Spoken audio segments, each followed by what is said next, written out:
না, আমি সত্যতা যাচাইয়ের জন্যই এই বগুড়া বাইপাস, এই যে আমাদের পেয়ারা বাগান, এখানে যতগুলো কাউন্টার আছে আমি প্রতিটা কাউন্টার ভিজিট করলাম এবং বিশেষ করে হানিফ এসআর আমি কাউন্টারে ঢুকলাম। যাত্রীরা এখানে টিকিট ক্রয় করছে, তাদেরকে জিজ্ঞেস করলাম কত দিয়ে টিকিট ক্রয় করছেন এবং আগের ক্রয় এখনকার ক্রয় তারা সন্তুষ্টি প্রকাশ করছে। আমি নিজে যাচাই করে দেখলাম হানিফ কাউন্টারে 1280 টাকা ভাড়া, সেখানে 1260 টাকা নিছে, তার মানে 20 টাকা আরও কম নিছে।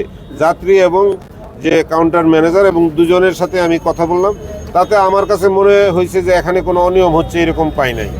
তবে রোডের মধ্যে বিগত দিনগুলোতে এই ধরনের ঘটনা ঘটেছে। আমি গত রমজান ঈদের মধ্যেও এরকম পাইছি, কিন্তু সাথে সাথে আমি সেটা ভাড়া আবার কাউন্টার থেকে আমি অতিরিক্ত ভাড়া নিয়েছিল, এটা আমি আবার রিটার্ন করাইছি।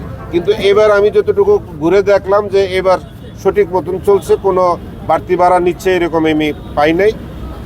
তবে রোডের মধ্যে হঠাৎ যাত্রী উঠতেছে, এক জায়গা থেকে এক জায়গায় যাচ্ছে, তখন হয়তো 10 টাকার জায়গায় 15 টাকা 20 টাকা নিতেছে, এটা ভিন্ন।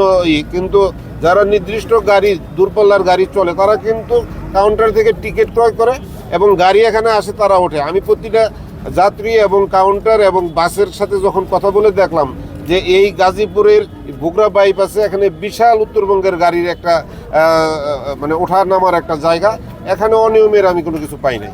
আমরা প্রতি বছরই সিটি কর্পোরেশন, হাইওয়ে পুলিশ, আমাদের থানার যে পুলিশ, সিটি কর্পোরেশনের ট্রাফিক পুলিশের, তারপরে আমাদের পুলিশ কমিশনার মহোদয়ের সাথে, সকলের সাথে আমরা ঈদকে সামনে রেখে আমরা মানে কয়েক দফা আমরা মিটিং করি। মিটিং করার পরে আমাদের যে সিটি কর্পোরেশনের ভলেন্টিয়ার এবং ওনাদের সাথে আমাদের সমন্বয় থাকে এবং আমাদের দলীয়ভাবেও আমরা এখানে নেতাকর্মীদেরকে আমরা ভলেন্টিয়ার হিসেবে নিয়োগ করেছি, যাতে কোনো ধরনের ভোগান্তি না হয়, কোনো ধরনের ছিনতাইয়ের কবলে কেউ না পড়ে এবং রোডটা যাতে ক্লিয়ার থাকে, এই ধরনের ব্যবস্থা আমরা করে থাকি, এবারও করছি।